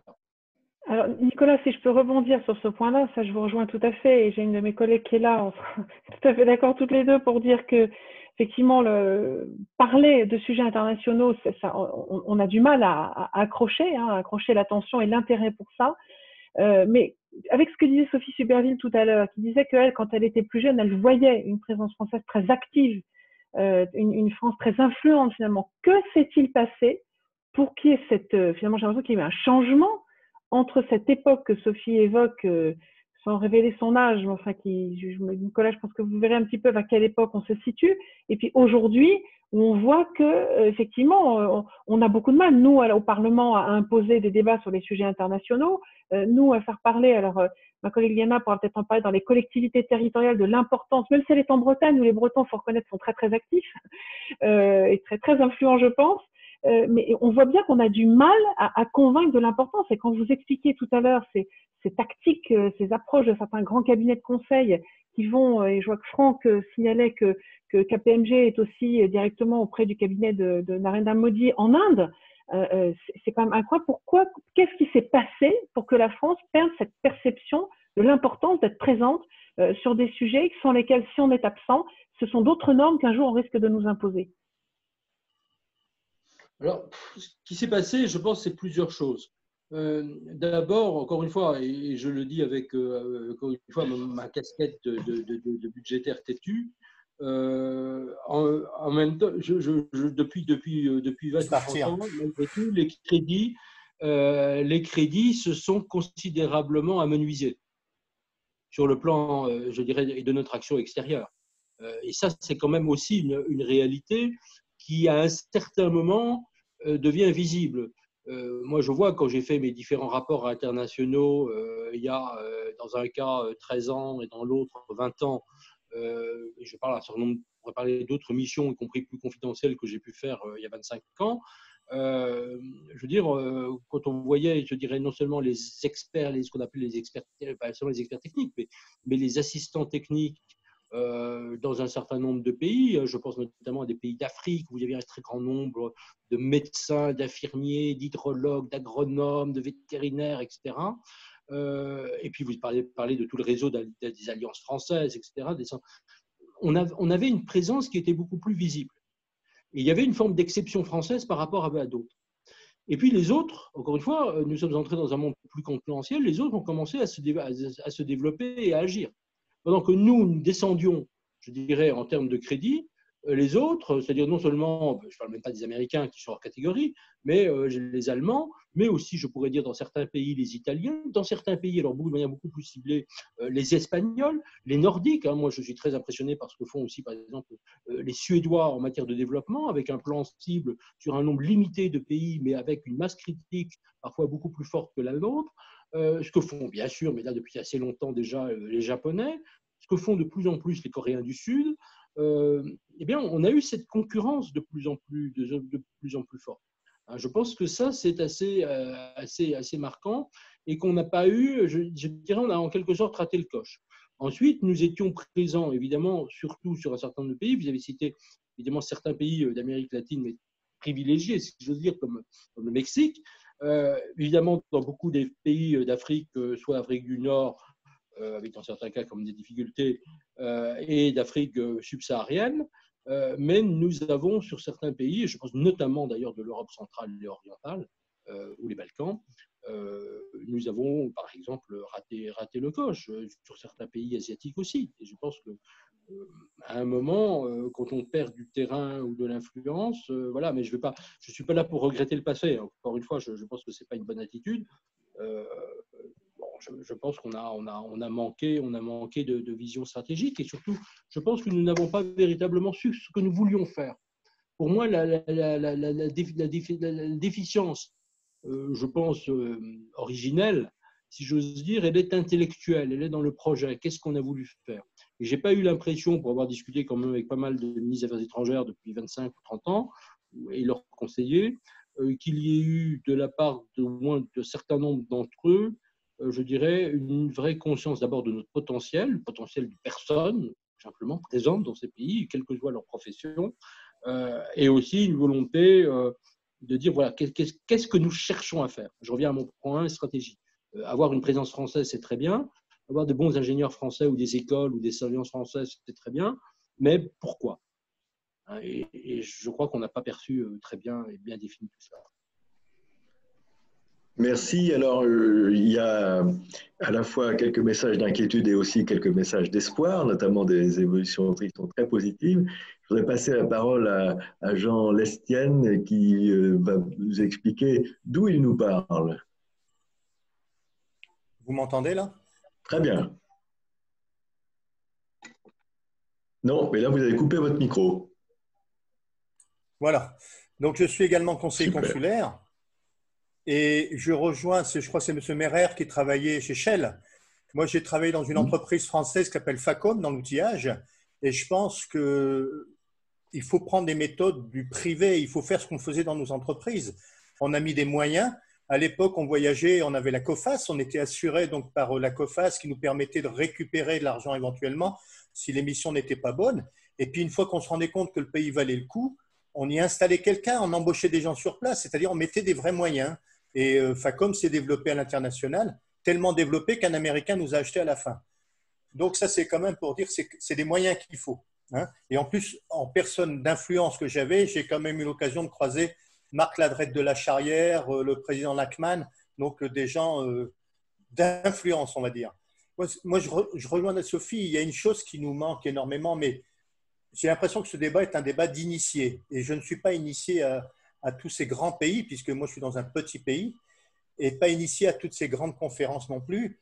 Mais il y a une chose qui manque ici, c'est le plus important, c'est le développement de la langue et de la culture française. Nos alliances sont fermées. On a eu beaucoup de problèmes, et Anne le sait parfaitement, on a eu beaucoup de problèmes pour récupérer, pour redémarrer une alliance française ici à Siem Reap, puis un institut à Phnom Penh. Mais si on n'a pas de moyens, on va refermer encore une deuxième fois l'alliance française. Et c'est dramatique, c'est dramatique. Notre école à Siem Reap va peut-être fermer parce qu'on n'a pas de moyens. Et je pense que ça passe par là. Les universités technologiques ici font des cours en français. Pour pouvoir faire les cours, il faut qu'ils soient en français. On n'a plus de professeurs. S'il n'y a plus de professeurs, il n'y aura plus de français et les Anglais et les Chinois vont reprendre la main. Donc, je veux dire, c'est extrêmement important. Tout ce qui est dans le médical, c'est également en français les cours. Donc là encore, il faut essayer d'aider ces écoles, ces lycées, avec des moyens pour pouvoir le faire, quoi. Donc, c'est un peu ce que je souhaitais vous dire, parce que moi, je pense vraiment que… Mais je suis plus dans le social que dans l'influence. Et dans le social peut aider également les entreprises. Ici, on a environ 1000 entreprises qui sont à la chambre de commerce. La grande majorité, ce sont des commerces ou des hôtels, des guest house ou des restaurants. Et ils sont tous dans des crises sociales compliquées. On est obligé, avec une association, de les aider, parce que la chambre de commerce ne fait rien. La chambre de commerce n'a aucun moyen. Donc, là encore, il faut des moyens sociaux pour permettre à ces petites entreprises françaises de rester localement et pouvoir passer. Moi, j'ai peur qu'on passe encore 1 an avant de nous en sortir. Donc, j'ai l'impression que le débat qu'on a pour l'influence, pour l'avenir, il n'est pas aujourd'hui. Aujourd'hui, il faut mettre en place des solutions de secours pour ensuite s'appuyer sur un vrai réseau pour pouvoir développer. Voilà, je m'arrête. Merci beaucoup, Jean. Est-ce qu'on peut peut-être passer, j'ai d'autres questions, puis on laissera Nicolas répondre peut-être globalement à toutes les questions. Je n'ai pas vu dans quel ordre j'avais demandé la parole, mais il y a Michel Entregue et Liliana Tanguy. Christian, tu as peut-être vu dans quel ordre ils sont apparus? Non, justement, je me posais la même question que toi. Il y a Vincent Berthiaud également. Bon, alors allons-y. Alors, peut-être Michel? Oui, bonjour. J'ai 8 questions à poser, mais j'en poserai qu'une seule. Pardon. Michel Entraigues, Indonésie. J'ai 8 questions à poser, mais j'en poserai qu'une seule parce que l'exposé était tellement riche qu'effectivement, elle ouvre de multiples portes. Donc, j'en poserai qu'une seule. Lorsque le président de la République a fait un discours il y a quelques jours, il a parlé de la France puissance océanique. J'aurais préféré le mot puissance océane, mais c'est pas grave. Puissance maritime, puissance océanique, puissance océane. Est-ce que c'est un axe de redéveloppement de notre puissance à l'international? Merci beaucoup, Michel. Peut-être Liliana, et puis Nicolas répondra globalement. Oui, bonjour. Bonjour Anne, et merci pour ton initiative. Voilà, je suis députée du Finistère, et Anne a raison de dire que les Bretons ils sont quand même très présents à l'international, et nos collectivités territoriales aussi, beaucoup comment dire, de partenariats, notamment la région Bretagne qui fait un partenariat avec la Chine. Tout ça, c'est effectivement de l'influence et de la coopération décentralisée. Mais je pense je partage complètement son avis en disant Anne disait que en fait, ça n'intéresse pas vraiment les Français. Et je rejoins ce que disait le monsieur tout à l'heure. C'est un peu une question d'initié, c'est-à-dire qu'il faut avoir de l'appétence pour l'international. Moi, c'est mon cas depuis toujours, mais je constate que le bon nombre des Français, et surtout en ce moment avec la crise et avec cette tendance du localisme, on se désintéresse de ce qui se passe à l'étranger parce qu'on se replie sur soi. Et je trouve que c'est une erreur, bien évidemment. Moi, j'en suis convaincue, mais pour arriver à convaincre les gens sur ma circonscription, qui sont des agriculteurs, qui sont des pêcheurs, qui sont des gens qui ont des petits commerces, etc., des petites entreprises qui ne vivent pas forcément tous de l'international, eh bien pour eux, l'international, c'est une concurrence, c'est une menace. Alors que je partage complètement ce que vous disiez, Monsieur Mézère, c'est qu'en réalité, il faut absolument s'appuyer sur l'international pour pouvoir continuer à avoir des ressorts de croissance. Et ce qui est beaucoup mis en question dans nos territoires, j'allais dire, où on n'est pas très cosmopolite, eh bien, c'est l'international, le libre-échange, les accords internationaux sont véritablement une menace pour les économies locales. Et nous, on a des mouvements il y a eu les Gilets jaunes, mais on a d'autres associations locales qui militent contre ça. Et donc, je pense que nos collègues députés sont aussi influencés par cette pression qu'il y a dans les territoires. Et je pense qu'ils ont aussi un peu moins d'appétence pour l'international pour cette raison. Et avec Anne Genté, qui est notre coordonnatrice à la Commission des Affaires étrangères, on essaye d'intéresser nos collègues. Et j'avoue que c'est difficile parce qu'on nous écoute, mais gentiment, quoi. Je n'ai pas l'impression qu'ils ont un réel intérêt pour cela, alors que l'économie française est mondialisée et que nous avons tout intérêt à essayer de développer des investissements et des partenariats à l'étranger, y compris dans des zones très proches de l'Union européenne, comme par exemple les Balkans que vous avez cités, sont des pays qui sont très proches de nous, qui d'ailleurs sont très francophiles. Moi, je parle de la Serbie, de la Macédoine du Nord, etc., où les gens parlent français encore. Et donc, je pense que la France devrait développer une stratégie un peu plus volontariste, notamment pour nos voisins immédiats, parce que quand je vois, par exemple, je m'intéresse moi aux pays des Balkans occidentaux, dont je suis originaire, eh bien, je constate que les Allemands, les Autrichiens, les Italiens, les Hollandais, ils sont très présents, et y compris avec des petites et moyennes entreprises, parce qu'ils ont une autre approche. Et nous, on est très peu présents. Et même si le président de la République a dit dans son discours à la Sorbonne qu'il fallait être davantage présent dans ces pays-là, eh bien, effectivement, on ouvre des bureaux un bureau AFD, par exemple, est ouvert depuis 2019 à Belgrade, mais c'est encore très timide. Donc moi, ma question, c'était comment vous pensez qu'on peut influencer en fait aussi l'administration, enfin je veux dire le ministère des Affaires étrangères, le Quai d'Orsay, pour que eux-mêmes soient convaincus qu'il faut y aller dans ces pays-là. Parce que moi, de temps en temps, j'ai l'impression aussi qu'ils ont un intérêt très modéré, parce qu'en fait, on est très axé sur l'Afrique, alors que les pays d'Europe centrale et les pays du Nord, ils sont quand même beaucoup sur les pays de l'Europe du Sud-Est, par exemple. Donc, sans vouloir aller sur un autre continent, moi, je pense qu'il y a quand même des marchés à conquérir sur le territoire européen. Donc, je voulais avoir un peu votre avis là-dessus, votre éclairage. Merci. Merci beaucoup, Liliana. Nicolas, pour rebondir là-dessus, du coup, avec ce que disait Liliana, puis on passera aussi la parole à Vincent, est-ce que la notion d'aide publique au développement en termes de sémantique, est-ce que c'est vraiment le terme qu'il faut encore utiliser? Moi, je me pose la question parce que est-ce que c'est pas un thème qui peut faire peur à nos opinions publiques, donc évoquée là Liliana? Est-ce qu'il faut pas, parce que en utilisant ce terme, on ne voit pas le lien entre en quoi l'aide au développement est un vecteur d'influence et donc de défense de nos valeurs, de ce à quoi nous croyons. Et je me demande s'il n'y a pas certain nombre de partie de l'opinion publique, et peut-être même maintenant du Quai d'Orsay, qui se braque sur la notion de développement, qui en plus contient en son sein une notion un peu de supériorité qui, moi, met très mal à l'aise, et laisse finalement totalement de côté la notion d'influence. Je vais vous dire, il y a ces jours-ci, avec l'histoire du remaniement ministériel, j'ai posé avec quelques collègues l'idée de poser un secrétariat d'État à l'influence internationale de la France, plutôt que de parler de secrétariat d'État au commerce extérieur, aux Français de l'étranger, je sais pas quoi. J'étais partie sur cette idée-là. Donc, je voulais avoir aussi votre retour là-dessus. On va peut-être passer la parole à Vincent, c'est ce qui reste très peu de minutes, et après, vous laissez répondre globalement.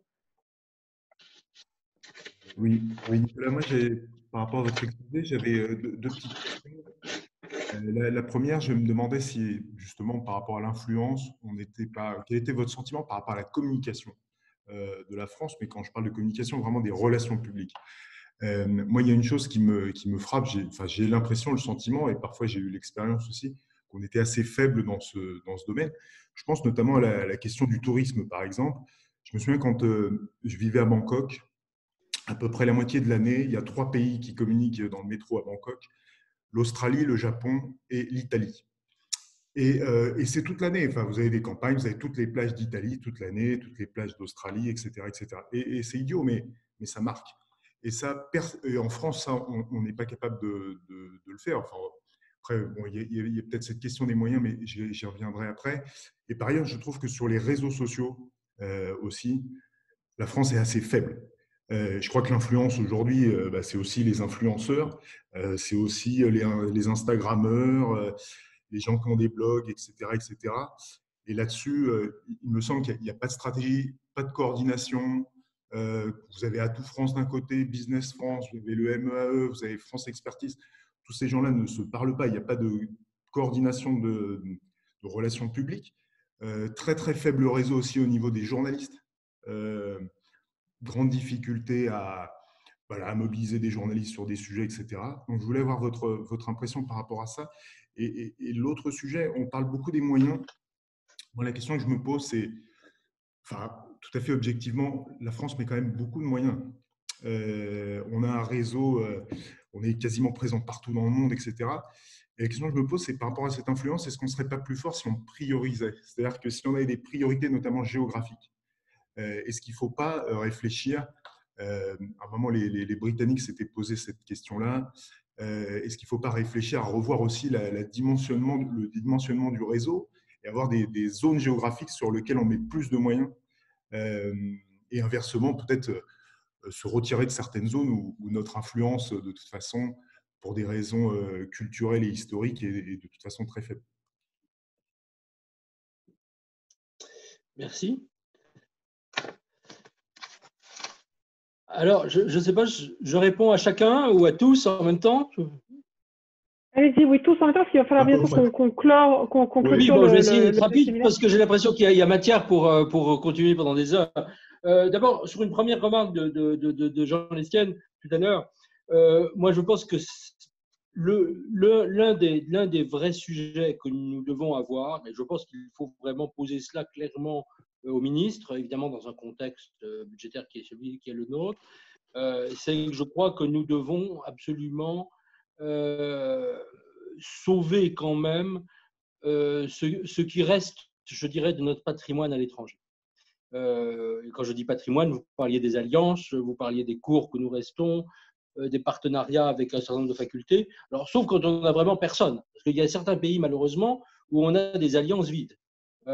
Mais quand nous en avons, quand il y a une demande, je pense que c'est vraiment fondamental de le faire. Et je pense qu'effectivement, vous évoquiez aussi d'ailleurs des solutions de secours immédiates pour les acteurs français à l'étranger. Je pense que c'est vraiment absolument essentiel.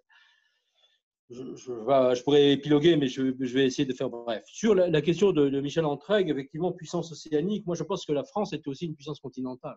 Je ne suis pas sûr que l'expression du président ait été parfaitement, je dirais, adéquate. Alors bon, on peut dire la France, puissance maritime, façade maritime parmi les plus importantes au monde, etc. etc. Oui, mais je pense qu'on a quand même plusieurs dimensions, je dirais, dans notre champ d'action.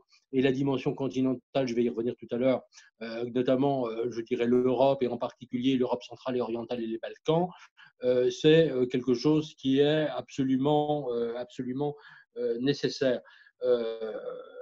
Sur les Balkans, précisément, alors moi, c'est une région qui m'est assez proche, où je me suis rendu plus que souvent. Moi, j'étais très frappé il y a quelques années où je discute avec notre ambassadeur sur place. Et il me dit, enfin c'était un vieil ami, et il me dit, oh, tu sais, je suis désespéré. L'influence rien que des Allemands en Serbie, pourtant on connaît l'histoire et les conflits, je ne veux pas vous faire un dessin géopolitique des relations entre la Serbie et la France et l'Allemagne, mettent 30 fois plus que nous. Et puis, il y avait un assistant de coopération technique, un garçon assez brillant qui m'accompagnait. Et puis, en sortant de chez l'ambassadeur, il m'a dit, mais tu sais, l'ambassadeur t'a dit des bêtises. Non, le rapport est de 1 à 100. Le rapport est de 1 à 100 en Serbie, entre la France et l'Allemagne. Et effectivement, vous l'avez souligné, je remarque, je fais référence au remarque d'Iliana Tanguy, mais moi j'ai vu aussi dans ces pays-là, effectivement, ce que vous soulignez parfaitement, les Italiens, parfois les Espagnols, et je ne parle même pas des Chinois ou des Turcs. C'est aussi lié, mais ça c'est un sujet que je pourrais aborder peut-être dans un autre cadre, à notre absence, et je pèse mes mots, de stratégie diplomatique cohérente dans cette région du monde. Je pense qu'à un certain moment, il y a effectivement la pesanteur bureaucratique, les coupes budgétaires, etc. Mais il y a aussi le fait que sur cette région, je pense que ça fait très longtemps que nous n'avons pas eu une stratégie cohérente, alors qu'elle est absolument vitale pour le. Je ne sais pas si vous avez vu, quand vous voyez l'influence chinoise, russe aussi, monter effectivement en Serbie, c'est extraordinairement inquiétant. Je ne sais pas si vous avez vu, la Serbie a été le seul pays européen, au sens continentalement européen, à voter à côté d'autres pays type Cuba, Venezuela, Syrie, en faveur de ce que les Chinois faisaient aux Ouïghours. Ils ont refusé de condamner, je dirais, la politique chinoise. Et donc, la Serbie s'est trouvée effectivement vraiment comme au même titre, je dirais, que vraiment, que j'ai vu sur les 53 pays, hein, je pourrais vous envoyer, si vous voulez, la liste de ces pays, c'est quand même extraordinairement frappant. L'Europe a aidé beaucoup plus pendant la crise de la Covid-19 la Serbie que la Chine, mais ceux qui ont été remerciés publiquement, y compris avec des grandes affiches par le gouvernement serbe, c'est la Chine. Bon, il y a un moment où quand même, je dirais, il faut aussi parler politique, et je pense que là, on a un vrai sujet. Donc, votre question, c'était comment influencer l'administration? Je pense que beaucoup de gens dans l'administration en sont convaincus, mais c'est au niveau politique, je dirais, qu'il faut agir. Et là, je rebondis sur ce que disait Anne. Je dirais, Anne avait proposé, vous aviez évoqué l'idée d'un secrétaire d'État, je dirais, à l'influence française. C'est amusant parce que quand Emmanuel Macron a été élu, moi, même avant qu'il soit élu, en fait, je lui ai envoyé un SMS et je lui ai dit, écoute, il faudrait que tu réfléchisses à, voilà, il faudrait que tu montes un secrétaire d'abord. J'ai suggéré pas mal d'autres choses, donc je ne vais pas raconter ici, mais et notamment mon idée, c'était qu'il y ait quand même ce type de secrétariat d'État, j'en ai proposé d'autres, qui définissent tout cela. Alors, c'était un peu la transposition de mon idée de haut-commissaire, Et malheureusement, il n'en a rien été. Je pense qu'on aurait aussi besoin, et ça c'est une autre idée que j'ai formulée, maintenant elle est publique, donc je peux la donner, d'un haut représentant auprès du président pour l'ensemble de l'Europe centrale et orientale.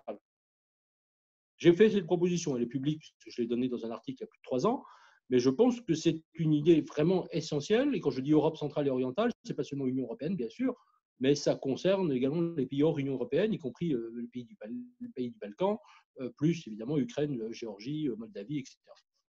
Je pense que nous avons vraiment besoin d'avoir à un niveau politique une influence absolument fondamentale, je dirais, dans cette région. Sur le terme aide au développement, je pense qu'il y a une petite difficulté, Anne, c'est que c'est évidemment un terme qui est, je dirais, sur le plan international, qui est labellisé.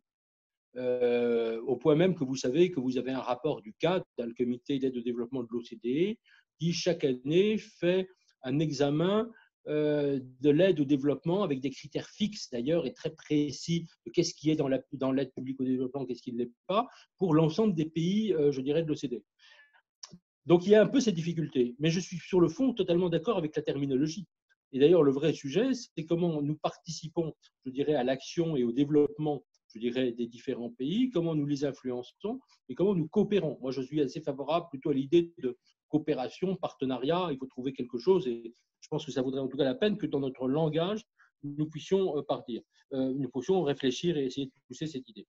Sur les remarques de Vincent Berthiaud, pour finir, oui, moi je suis entièrement d'accord. Moi je pense que, notamment effectivement sur les réseaux sociaux, moi j'insiste auprès de certains de mes amis régulièrement, nous devons être beaucoup plus présents, beaucoup plus forts. Et là aussi, je pense que il faut qu'il y ait une stratégie commune. C'est-à-dire que pour l'instant, chacun fait en fonction de sa volonté, en fonction de son humeur. Je pense que nous n'avons pas suffisamment de recommandations communes. Je veux dire, on voit par exemple associer un certain nombre d'ambassadeurs qui y sont depuis longtemps, non seulement évidemment l'ancien ambassadeur Gérard Haro qui a été un pionnier en la matière, mais on a quelques autres qui sont très influents. Mais il y en a d'autres, quand je regarde leurs comptes, certains même sont des amis, c'est une communication tellement officielle et langue de bois qu'elle n'est pas audible. Et je pense que ce que faisait Haro, qui pouvait être très controversé, était assez remarquable parce que précisément il disait des choses et il donnait une autre image de la liberté française, si j'ose dire, qui était assez exemplaire. Je pense qu'on a aussi en termes de modalités de communication quelque chose à faire. Sur la priorisation, moi je suis assez favorable à cette idée. Alors ça a été mis en œuvre, mais comme souvent en France, de manière un peu baroque et bancale. Après le rapport d'ailleurs Juppé, qui est sorti à peu près en même temps que le mien, où vous avez eu des ambassades d'influence. Vous avez juste un drapeau, un ambassadeur, une secrétaire et un chauffeur. Bon. Est-ce que ça vaut vraiment la peine? Je ne sais pas. En tout cas, je pense que nous avons vraiment besoin de savoir où nous mettons le paquet. Moi, c'est une idée que j'ai souvent proposée aux différents ministres et je sais notamment un conseiller de Le Drian au début de son mandat. Je lui avais dit, mais ne serait-ce que pour d'ailleurs des raisons budgétaires, nous devons essayer de définir ce plan d'action. Bon, je ne vous ferai pas de commentaires sur le fait que rien de ce point de vue-là n'est encore eu le jour, mais je pense que nous devons effectivement poursuivre, alors pour le coup, notre action, j'allais dire, d'influence dans ce domaine. Merci beaucoup, Merci. Nicolas. Il va être effectivement temps de conclure. Vous nous avez donné beaucoup de pistes de réflexion et d'action, parce qu'il ne faut pas seulement penser, il faut aussi agir. Vous dire à tous les uns et les autres que vous avez peut-être, pendant cet échange ou maintenant dans les heures qui vont suivre, les jours qui vont suivre, avoir plein d'idées qui vous viennent pour faire bouger notre club. Je pense que vraiment, encore une fois, Nicolas Tenzer nous a donné beaucoup de pistes et je pense qu'il va falloir qu'on se structure, qu'on s'organise pour pouvoir être effectivement ces relais que je souhaiterais vraiment que ce club devienne, d'influence, de présence française. Si la France n'a pas les moyens, elle a en revanche beaucoup d'idées, à nous de le prouver, et beaucoup de liberté de ton. Et je pense que cette liberté de ton qui a été évoquée à la fin, elle est essentielle. C'est sans doute ce qui fait l'une de nos marques de fabrique et qui est souvent attendue et qu'il ne faudrait pas ternir par effectivement un langage trop consensuel ou trop conventionnel ou trop formaté. Un grand merci Nicolas pour votre temps. Merci, je reste à votre disposition, en tout cas à chacun et chacune d'entre vous. En tout cas, voilà. On vous tiendra au courant de la suite, de comment le club va avancer, de ce qu'on va faire. Donc, j'ai mis dans le chat à côté l'adresse email où vous pouvez nous renvoyer des questions, des suggestions. Soyons très en contact les uns et les autres. Il y a vraiment beaucoup de choses à faire. On voit bien que dans plusieurs pays, la France perd ou a perdu d'ailleurs de l'influence. Et c'est vraiment dommage parce que derrière cette influence, ce sont aussi nos valeurs, ce que nous portons, ce que nous incarnons, nos normes qui risquent d'en pâtir dans les années suivantes. Merci à vous tous. Je vous souhaite à tous une très bonne journée. Merci à Christian aussi d'avoir modéré tout ça et à Vincent de l'avoir organisé en partenariat avec Nicolas. Merci à tous. Je vous souhaite une très bonne journée et à très vite pour un prochain séminaire, débat, conférence avec un autre invité. Merci encore. Merci à tous. On a une belle feuille de route. Merci. Au revoir. À bientôt. À bientôt. Au revoir à toutes et à tous. Merci. Merci.